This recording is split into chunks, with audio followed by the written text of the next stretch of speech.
How to speak so people would actually listen. Now, have you had this experience of being in the presence of somebody who was talking to you and you were physically present and you were nodding away, but somewhere you just zoned out and you just didn't find anything of interest to continue listening to? And what at the same time, what I've noticed is that those people who have got executive presence, they never find themselves in that situation. They are always able to speak in a manner that they're able to keep the attention of their listeners. So how do they do that? And what I've found is that leaders with executive presence, they use these three techniques over and over again to make their conversations meaningful and very engaging. So let me just share those three with you. Number one is they use roadmaps. Now, even before they start to dive into any topic, they would actually tell their audiences what they are going to learn in that conversation or what they're about to tell them. Now, this simple framing techniques creates anticipation and sets the context for what is about to come. And with that anticipation, they are hooked, your audiences are hooked, and they are actually listening to what is about to come. So they will use phrases like, today I want to focus on two critical factors which are going to impact the outcomes that we are looking for. Or by the end of this session, we will have a clear understanding of. Let me share two insights I've had about this particular. So when you provide these verbal roadmaps, not only are you organizing your thoughts and structuring your conversation, you are giving your audiences a framework to consume and retain the information in your conversation, which makes them eager to listen to what is to come, and they are constantly engaged with what you have to say. So, number two, they share perspectives, not opinions. Now, if you'll notice and observe, leaders with executive presence, they rarely talk in terms of opinions. They always talk in terms of perspective or a point of view. And there's a strategic reason for that. Because when you put your point across as an opinion, you are setting yourself up for failure.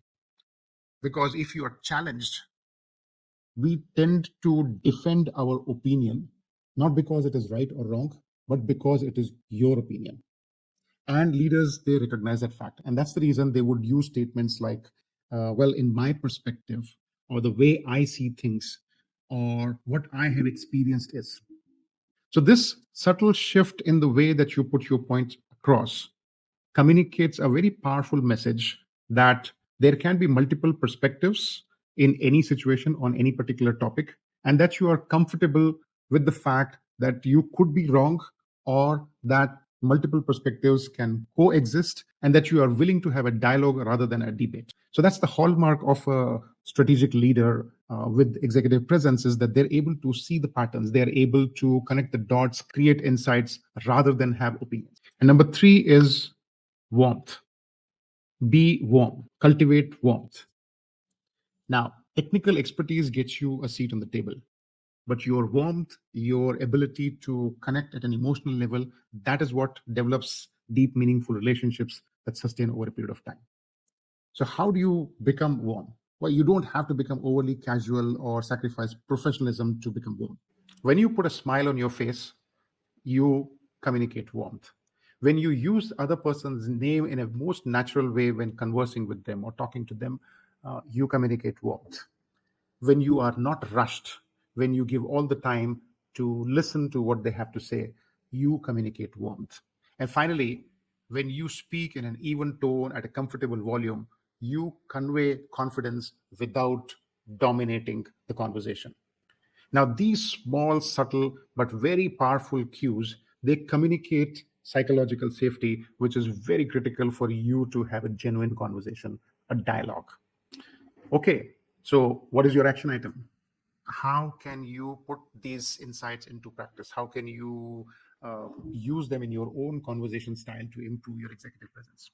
Number one, you can analyze your next presentation or a conversation and see how can you use the roadmaps in the beginning, middle, or the end of your presentation.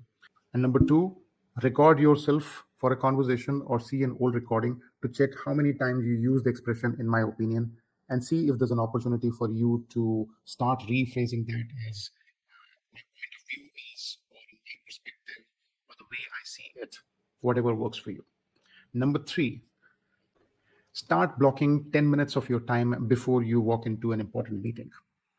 to center yourself, to calm yourself down, because a rushed energy always undermines your presence. So, as I close this, I'm reminded of what Marshall Goldsmith says, that it's not so much about learning new practices and habits that is important for senior leaders. It's about letting go of the bad habits that they have already inculcated and they practice in their conversations. And that is so true for building your executive presence. It is about removing the barriers between the strategic insights that you have to share and your audience's ability to receive those insights. When your stakeholders are in a conversation with you, they are not only just trying to process your words, they're actually trying to connect with your vision. They're actually trying to connect with you as a person. And when that happens, that is the beginning of true strategic influence. So, how about making a commitment to put these things on your calendar for the next week and see how many insights you are able to practice?